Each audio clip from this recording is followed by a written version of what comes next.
uripe ayem rumangsa aman dununge rasa tandha yen iman sabar narima najan pas-pasan kabeh tinakdir saking pangeran. Rawahu ngrawuhi hadis sapa Imam Ahmad. Wasiratu te syarat iku dumatun, wasiratu tawi siratal mustaqim dulmatun peteng. Wasiratu te dalan lagu maring sirat wal yaqinu yakin. Wa te kang yakin tahqiqu tasdiki iku benerno barang sing tasdik, tahqiqu tasdiki. Ikut tahqiq dalam benerno. Maksudnya kamu punya otoritas pemikiran yang akurat. Kanggo benerno bil ghaibi kan barang ghaib. Niki sing dadi ibadah kula nganti ketemu pangeran. Tahqiq tasdiki iku duwe akurasi benerno. Bil ghaibi kan barang ghaib. Carane bi izalati kulli ghaibin kelawan ngilangno saben-saben sing dadekno kemamangan. Bi izalati kulli ghaibin kelawan ngilangno saben-saben barang sing dadekno kemamangan. Pun kula baleni saking awal wal maqalatu Rabi'ah kula terangno ya. An-Nabi Bakrin Siddiq radhiyallahu anhu dawe az-zulumatu khamsun. Dawe Abu Bakar kegelapan itu ada 5. Di mergo Abu Bakar wong saleh nek kegelapan yo luwih akeh. Dadi ora pati apal nek jumlahe akeh ora pati apal. Roe muk pira? 5. Nah, zaman akhir ora terima 5 ribuan napa? Ribuan. Nomor 1 hubud dunya. Seneng dunya. Senang dunia macam-macam, senang pangkat, senang apa saja yang tidak mengantarkan ke akhirat. Iku darani napa? Dunia atau apa saja yang murahan iku darani dunia. Kalau terangno definisi dunia, dunia kata dana ya dunuan. Ana sing ulama nasrib sangka dania terus ditakhfif hamzah dadi daniah. Daniah terus ditakhfif hamzah dadi ya daniyah. Daniyah terus ngikuti wazan fu'la jadi dunya. Jadi anggar barang sing hina iku jenenge napa? Dunya. Utawa barang sing dekat iku jenenge dunya. Mergo maknane dunya saiki, dana iku maknane dekat. Akhirat nanti. Sungokno wae kok kowe suwe-suwe paham. Sehingga sesuatu yang tidak murahan kayak sujud, kayak sedekah, kayak ngaji iku ora dunya. Ini kesaksian akhirat. Sehingga ketika Ibnu Khaldun itu Allah itu ngeritik dunia ya yang perlu dikritik. Bahkan kadang akhirat pun dikritik pangeran, swarga pun kadang dikritik pangeran. Nak wayai perlu dikritik karena ada konteksnya. Ada apa? Konteksnya. Misalnya begini.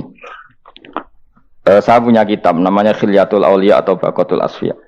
Saya sampai sekarang belajar kitab itu terus. Ini sekitar 14 jilid. Ini kitab indukan Ihya. Saya berkali-kali ngomong di mana-mana. Imam Ghazali dalam hal mana Kibul Akhyar, sejarah orang-orang pilihan itu nginduk kitab nama Khilyatul Auliya itu 14 jilid. Dalam ilmu tasawuf beliau nginduk kitab jenis Qutil Qulub, ini karangannya Abu Thalib Al-Makki. Dalam fikih tentu beliau nginduk gurunya Imam Haromen. Dan memang kitab itu harus nginduk, kalau tidak namanya mukhtarik, bikin-bikin. Memang syaratnya ulama harus muttabi, dia hanya pengikut, tidak boleh kreasi. Kalau kreasi namanya bid'ah, bid'ah. Kalau terang, di situ ada cerita ada seorang sufi bodoh ngeritik dunia tak ngamal. Dunia itu seronok bener, dunia itu nggon batang, dunia itu jifah batang. Sing berebut batang ya siap-siap rebutan be asu, soalnya ngomongnya sudah ndin-ndin. Sayyidina Umar itu agak tersinggung dengan makalahnya orang sufi yang bodoh ini. Ya rata-rata orang sufi memang bodoh. Kecuali gelem ngaji fikih. Setelah ngomong ngalor ngidul dunia ku swelek terus dekne biasa lah wong sufi itu semilah dhewean terus orang lakoni popo, ngerti-ngerti lesu, kok mangan wae lesu, orang sufi kan gitu. Singkat cerita terus Umar agak marah tapi beliau masih bisa mengendalikan diri terus kata beliau, "Sal sayyidah." Dan sal hada sayyid. Kamu tanya hada sayyid, maksudnya sayyid dalam bahasa dulu itu ya orang terhormat. Dalam bahasa zaman era itu maknanya sayyid itu masih apa? Sadat maksudnya bukan habib, bukan. Kalau dalam bahasa Arab dulu itu memang kalau habib itu ya Nabi, kalau sayyid sadat itu sufia itu belum pasti maknanya apa? Habib ya, tokoh-tokoh yang diikuti dalam apa? Makalahnya dalam apa? makalahnya. Terus kata Ubay bin Ka'ab, dan ini menurut saya benar sekali, dan kamu harus mengikuti Ubay bin Ka'ab. Dia adalah termasuk 6 sahabat yang dipuji Nabi min ahlil Quran, apa? Yang dipuji Nabi min ahlil apa? Quran. Kata Ubay bin Ka'ab, lalu Anda masuk surga karena apa? Lalu Anda masuk neraka karena apa? Lalu Anda dapat ridho Allah karena apa? Kamu itu bisa masuk surga lihadidar karena kenangan di rumah ini, maksudnya karena dunia ini. Karena sujud kamu, karena kebaikan kamu, itu di mana?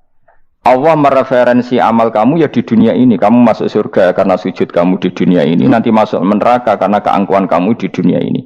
Fahadi dunya mi'yar. Dunia ini adalah takaran. Semua referensi Tuhan tentang akhirat itu merujuk kelakuan kita apa?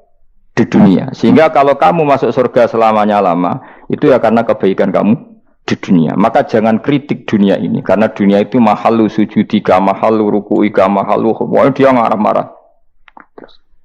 Sehingga semenjak itu kata Ibnu Khaldun, orang tahu dunia yang dikritik adalah dari madatul kalimah dani'ah, suatu yang murahan, apa?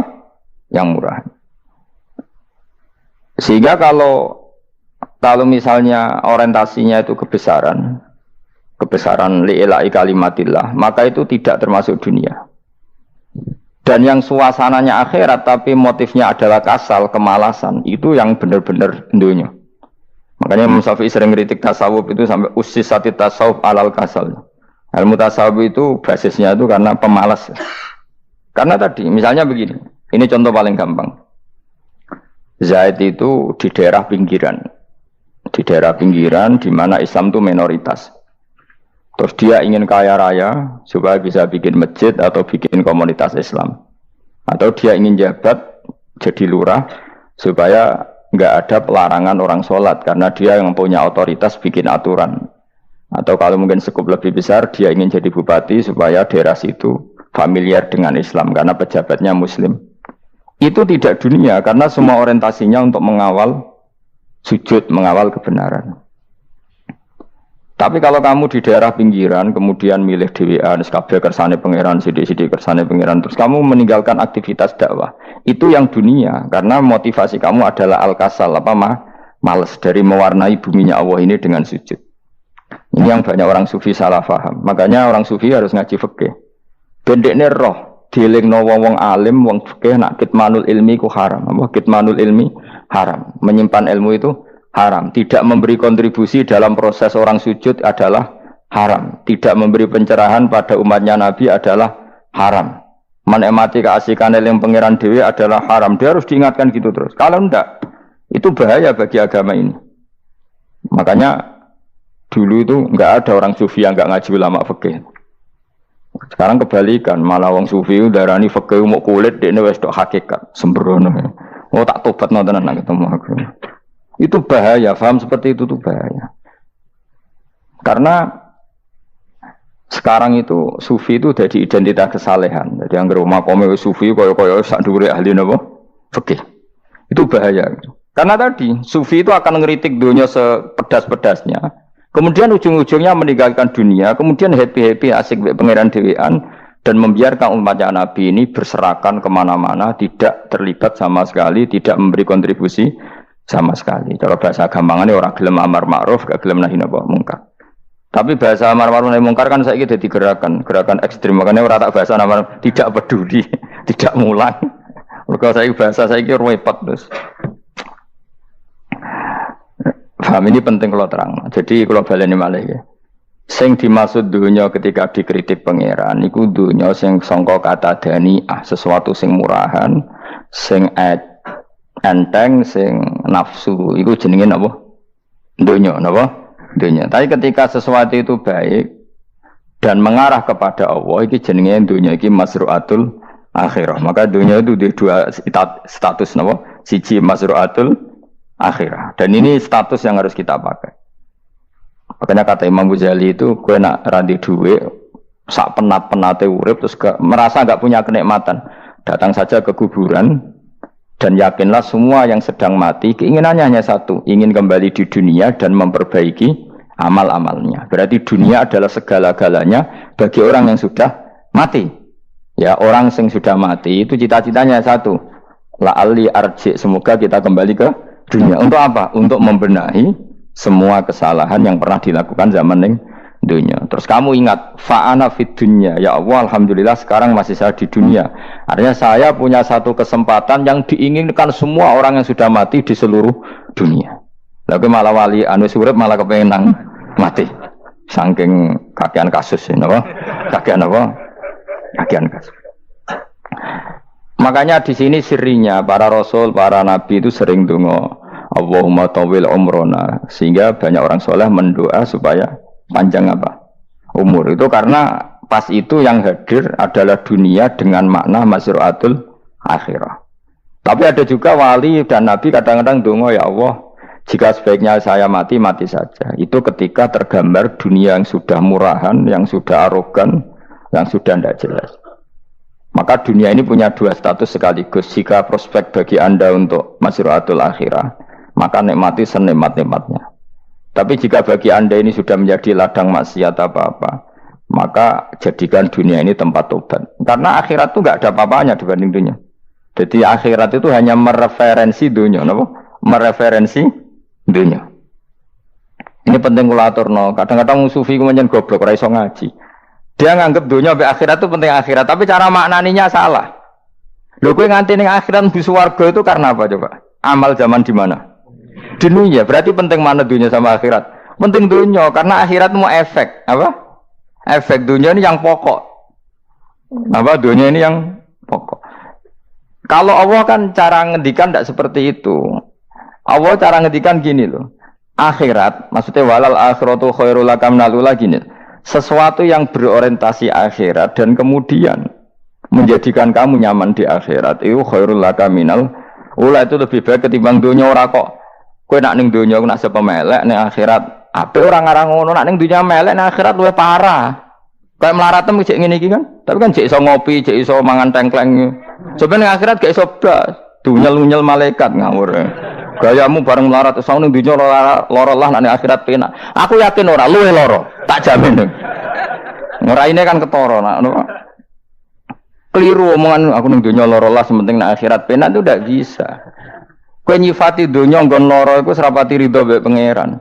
Berarti kowe dikai iso ngopi ra syukur, dikai iso mangan ra syukur, anane nyifati dunia lara. Berarti rapati ridho mbek pangeran. Malah dibles-blesno sebenarnya.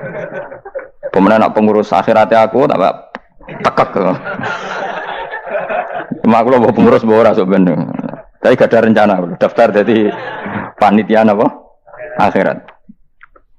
Tapi kira rata syafaat dia ambiarno karena ini penting kalau terangno. Makanya Imam Syafi'i masyhur makalah beliau tentang fikih dan tasawuf itu.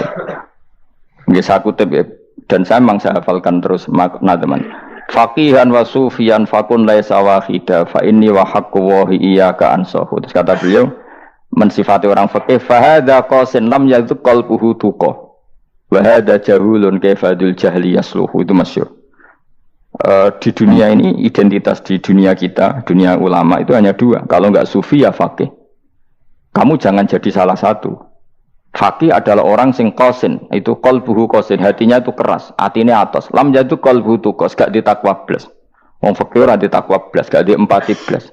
Tapi orang sufi itu wahada jauh ini malah geblek blas, malah parah meneh. Sing sitok atos atine sitok geblek dari Imam Syafi'i. Kena protes berarti Imam Syafi'i aja protes aku. Kenapa begitu? Misalnya gini orang faqih. Kalau bapak nyontohkan tuh gini. Orang faqih itu punya aturan, misalnya kalau ruko tidak begini nggak sah, sujud kalau nggak begini nggak sah, sholat kalau tidak begini nggak sah. Oke, aturan itu baik. Tapi punya keangkuhan berpikir. Misalnya ada orang desa terbelakang, misalnya di pedalaman Gunung Kidul, Kulon Progo. Ada orang yang ditobatkan orang-orang sufi. Orang sufi itu ya saya rodok goblok-goblok itu, misalnya nobatkan. Enak wae wong fakir melok nobatno tapi tahu-tahu bilang ini sholatnya nggak sah, rukuknya nggak sah, Fatihahnya nggak sah. Jare sing sufi, wah semane nobatno ora iso salat apa ora disahno. Si sufi ya goblok pisan, ketika ngawal si ajudannya tadi salat, enggak dikawal. Sehingga banyak aliran di Jawa salat ala kali Joko ya ono Fatihah mau meneng tok. Sitok sujud tok. Jadi ini sitok atas atine ora gelem bina tapi muni rasa. Si sitok goblok ora tahu nerusno pembinaan. Akhirnya ya mandek ning satu kesalahan dan diwaris ya bergenerasi-generasi. Makanya kata Imam Syafi'i itu sitok goblok, sitok atas sadine. Jadi kamu jangan jadi salah satu itu. Makanya kamu aman karena kamu tidak sufi ya tidak fakih. Makanya nggak masuk nggak masuk yang dikritik Imam Syafi'i. Kamu sufi ya ndak, fakih ya ndak. Makanya kalau Imam Syafi'i ngeritik itu, tapi alhamdulillah saya tidak dua-duanya. Ya ndak sufi, ndak fakih. Karena orang sufi itu kalau ditelusuri itu memang kesalahannya terlalu banyak. Kecuali dia mau ngaji fikih. Kenapa? Kecuali dia mau ngaji fikih. Kayak tadi misalnya, sampai Imam Syafi'i zaman itu duka yang menghentikan usisat tasawuf alal kasal. Ilmu tasawuf itu dibina, itu berdasar kemalasan. Loh, saya punya teman sufi banyak. Saya ini kiai loh, punya teman sufi banyak. Tekon dengan kulo, Gus, dunia rusak. Sementing saat ini ngatah-ngatah istighfar. Memangnya kita bisa diistighfari pangeran, di sepuro pangeran ketika kamu orang alim tidak mulang? Memangnya kau iso di sepuro pangeran ketika kau sugih zakat? Memangnya kau iso di sepuro pangeran wis kere ra nyapu masjid teko Jumatan, bareng rokok itu usep-usep ning pojok masjid bar mulai. Enak weh. Ana keran coplok is dibarno. Memangnya kamu bisa jadi orang miskin seperti itu kemudian dimaafkan Allah? Tidak bisa. Kamu harus terlibat dalam proses sholat. Wis kere ya urun gawe keran, misalnya orang ngono urun masjid ya nyapu-nyapu, sing sugih urun dhuwit, sing alim urun mulang. Kok enak?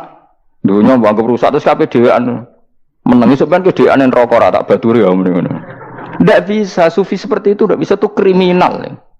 Malah Imam Syafi'i dalam satu makalah kowe esuk tasawuf, awan wis rondok ngene. Saking ekstrimnya beliau. Nah, kenapa Imam Ghazali muji orang sufi? Kitab-kitab Risalah Qusyairiyah muji orang sufi itu sufi-sufi yang kayak kowe. Sufi-sufi yang belajar fikih, napa? Sufi-sufi yang masih mau belajar fikih. Kok enak? Jadi sufi itu maknanya sidik-sidik. Zaman wis rusak itu tidak seperti itu. Nak rusak ya amanat pengiran kon melok dandani. Nah, ketika ra kena didandani sebetulnya enggak masalah, kan ada alternatif. Misalnya gini, ada mobil rusak enggak bisa dipakai. Memangnya mobil hanya itu. Kan ada mobil yang lain itu jenis fakih. Ini enggak, kamu punya pemimpin hanya 2 atau 3 lah biar enggak nyindir. 3 atau 4 lah. Ketika 4 ini orang ini gagal, seakan-akan Indonesia gagal. Memangnya Indonesia hanya punya orang 4 itu, goblok sekali kita berpikir gitu. Segoblok-gobloknya apa?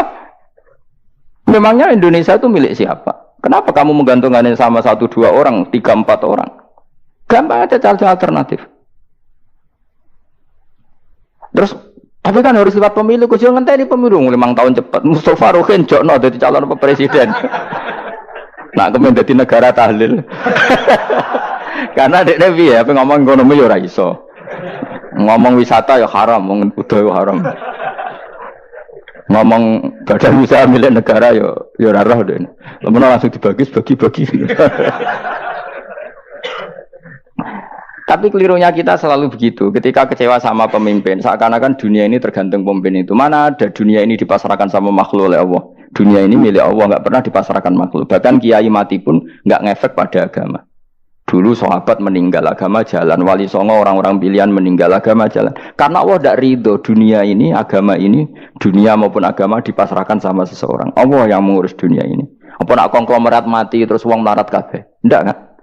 Apa nak wong soleh mati terus wong bejat kabeh? Ndak. Allah yang mengurus agama ini, mengurus dunia ini. Saking goblokem, nak ono kecewa mbek makhluk itu.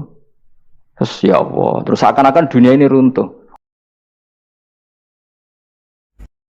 Subhanallahi wa bihamdihi adada khalqihi wa ridha nafsihi wa zinata arsyihi midada kalimatihi.